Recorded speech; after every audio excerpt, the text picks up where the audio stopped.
Hi friends, మన ఛానల్ని first time చూస్తున్నట్లయితే ప్లీజ్ సబ్స్క్రైబ్. మేము ఈరోజు ఎక్కడికి వెళ్తున్నామంటే చిక్బల్లాపురం నుండి 7 కిలోమీటర్ దూరంలో ఉండే ఈషా ఫౌండేషన్ చూడడానికి వెళ్తున్నాం ఫ్రెండ్స్. చూడండి ఈషా ఫౌండేషన్ లొకేషన్ ఎంత బాగుందో. ఎర్లీ మార్నింగ్ 7 to 8 o'clock మధ్యలో ఈ వ్యూ భలే కనిపిస్తుంది ఫ్రెండ్స్. మీరు ఒకవేళ ఫ్యామిలీతో కానీ ఫ్రెండ్స్తో కానీ విజిట్ చేయాలి అంటే కానీ మార్నింగ్ 8 to 7 మధ్యలో విజిట్ చేయండి ఫ్రెండ్స్. చూడండి ఎంత పెద్ద శివుడు కనిపిస్తున్నాడు. శివుడు వెనకున్న వ్యూ చూడండి ఫ్రెండ్స్, ఎంత అందంగా కనిపిస్తుందో అసలు.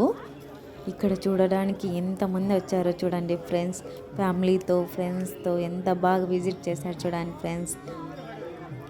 చార్జెస్ ఉండవు, ఓన్లీ పార్కింగ్ టికెట్ ఒకటే 20 రూపీస్ ఫ్రెండ్స్. చూడండి ఎంత బాగుందో, ఎంత బాగా కనిపిస్తున్నాడో శివుడు. అదే మనం ఎక్కడైనా వెళ్ళాలి అంటే పార్కింగ్ టికెట్, ఎంట్రీ టికెట్ అవన్నీ ఉంటాయి, కానీ ఇక్కడ మాత్రం ఓన్లీ పార్కింగ్ టికెట్ 20 రూపీస్. మీరు ఏమైనా ఫొటోస్ కానీ వీడియోస్ కానీ తీసుకోవడానికి best location friends. Thank you for watching.